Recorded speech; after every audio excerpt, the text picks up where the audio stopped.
Okay, our beloved, so today is the day after yesterday. And while today looks pretty much the same as yesterday, the energy has also shifted. So whenever you think, this is really, really bad and I don't like how this feels, just remember that tomorrow will be another day and we guarantee you it will look and feel differently. Sometimes worse and sometimes better, but nonetheless, we guarantee the world that you live in and the energy that surrounds you is not static.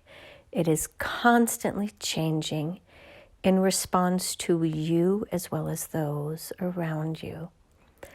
So now recognize, as another just posted today, don't make yourself small for anyone else, because when you do, it literally shrinks your energy field. And we want you to be the biggest and best version of yourself that you can be. So now what does this mean? It means that you don't hide your inner feelings. When somebody has hurt you, you speak up and say, "You have hurt me." You establish clear and healthy boundaries, and you expect to be treated a particular way. And you get to determine when somebody is permitted to enter your field again and when they're not. You get to determine whether or not you wish to accept an apology and in what form. You are the one who gets to decide whether or not you just simply walk away and you owe nobody anything, because that's how this world works. So do not make yourself small and allow yourself to shine. And sometimes that shining isn't quite so shiny, if you know what we mean. Sometimes it might be just a bit stinky because you have what we like to call diarrhea of the mouth. But nonetheless, it is healthier to express those repressed emotions than to stuff them again. That is where disease comes from. So, our another today took that stance and said, I'm going to speak up and say what I feel. And she does not like to do this, and she honestly doesn't even feel good when she does this. But nonetheless, she is beginning to learn the lessons that we have been teaching her for the last 2 years, and that is to stand up for herself and speak up when something just doesn't feel right. And she's getting very good intuitively to find what we would call the disconnects. She is very good at finding patterns in the sand. So what you just see is sand, she can find the patterns, these structures. And when you can find the patterns within whatever it is that you're looking at, you can find the inconsistencies and the hypocrisy. You can point out where things do not align. But most importantly, you reaffirm to your own inner guidance system a sense of, this doesn't look or smell right, and I'm going to now shine a light on it. And this is what our another has done today. Now, does it feel good to her? No. Does it make her feel sick? Yeah. Does it deplete her? Yeah. Does it make her cranky and bitchy? Yeah, you betcha. But by tomorrow, she'll be fine and she will move on to whatever the next lesson is that we bring to her. But she's not happy with us because we encourage her to go down particular paths. And she naturally assumes that everything is going to go wonderfully well, and then it doesn't. And she's rather frustrated with us for having encouraged her to go down a particular path, which she feels has ended in a dead end. And she gets to decide, to a certain extent, how she moves forward with this. But most importantly, we talked about not burning a bridge the other day. And she didn't burn a bridge. She was tempted to, but she chose not to, and instead allowed us to take her over that bridge. And then she decided to shine a light on what was bothering her. Let's just put it that way. What was incongruent. And Now she is, heading back over the bridge to go down a different path because she doesn't feel led to really go down that path any longer. It doesn't feel stable. It doesn't feel solid.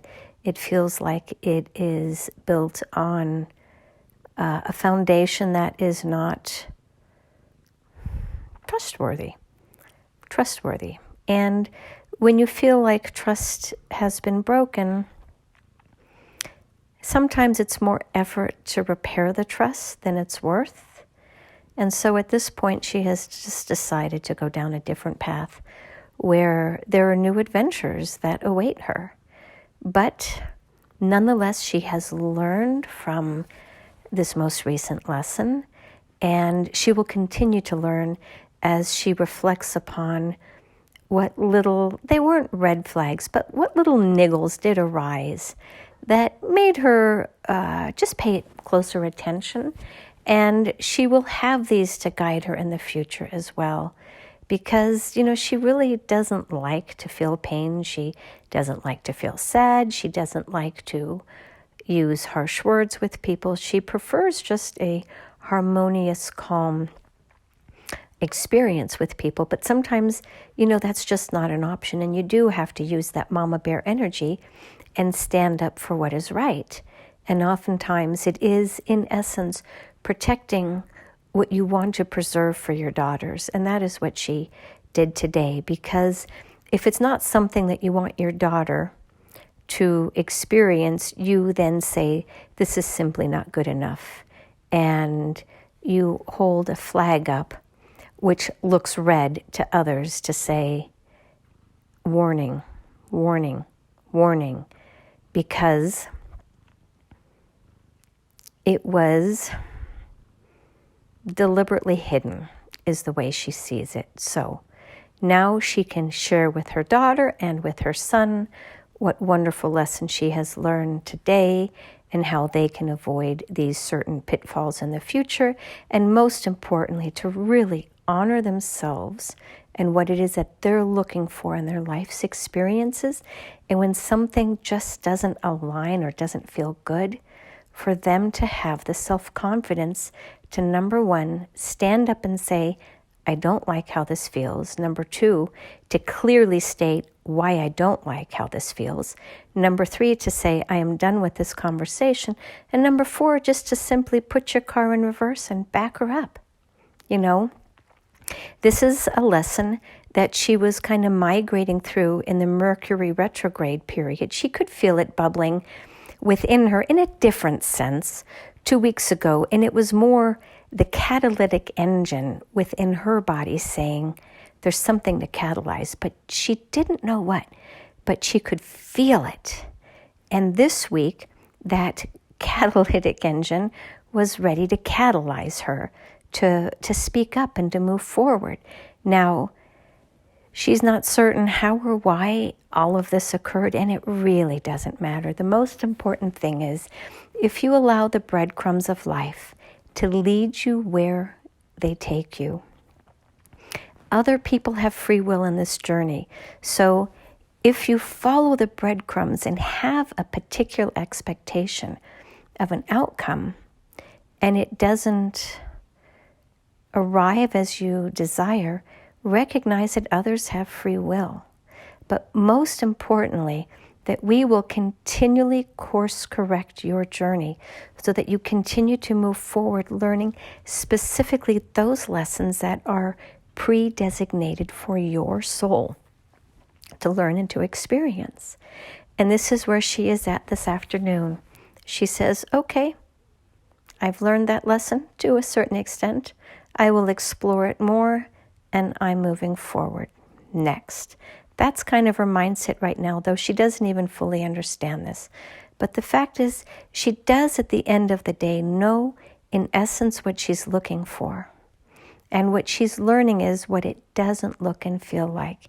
And when somebody treats her dismissively 2 weeks in a row and minimizes the impact of the other person's behavior and doesn't own up to it and doesn't apologize, that's a clear red flag for her.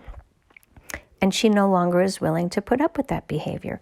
So now she's moving forward into the next phase of her life, wherever that is and whatever that means. But she is very excited about growing into this being that she has chosen to grow into. And for the most part, she will allow us some flexibility on guiding her. And as you know, last night she said, I'm not posting that message, and forced us to channel another one. So when you think about the spirit world interaction, it's not just blind following. She does have the ability to say no or to request a change, and we honor that. So we are working with her very closely because her soul wants to get her energetic imprint to a particular place by the end of her life in this lifetime, and has particular goals for her to impact humanity in a particular way. And she doesn't want to be derailed by silly things like emotions, to be honest. But the emotions, as we are teaching her today, help her to release her trauma from her childhood, help her to understand how deeply she can feel, and also help her to really understand what emotions look like. She has supplanted these for most of her life, to be honest, because that's what you were taught to do. And now we're giving her this full range of emotions, and it really is depleting and doesn't feel good. Yet when that wave, that tidal wave, leaves her kind of broken and battered on the shore, the seashore, she then kind of just lays there for a bit, regroups, gets up, and carries on.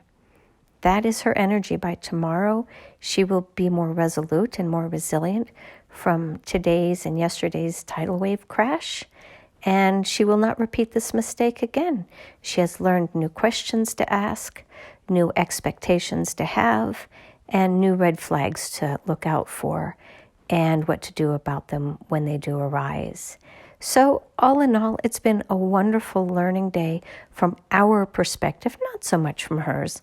But within a month or so, she will feel vastly different and will be able to laugh at the ludicrous nature of the conversation that she engaged in yesterday. She was telling her daughter this morning, this is really funny. If this was on a sitcom on TV, you would laugh because it is that crazy of a conversation. But nonetheless, she didn't feel that way yesterday.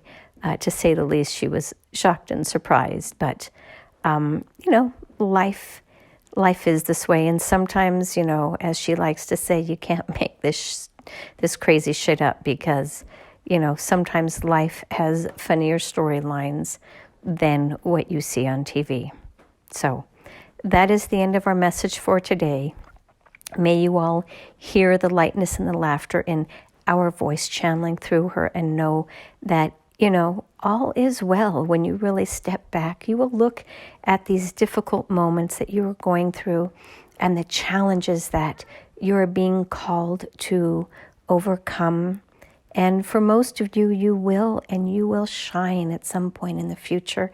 And you will in some ways even laugh at this time, because when you look at photographs of this entire year, possibly 2 years, you're all going to have masks on across your face. It really is going to be quite comical because, 20 years ago or 20 years from now, nobody is going to believe that this is literally your reality now, where all you see are people's eyes and their eyebrows.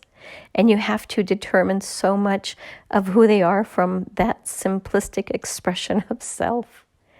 But it's also forcing many of you to not be so judgmental as to what beauty standards are, and instead looking for the eyebrows as an expression of people's moods or state of mind.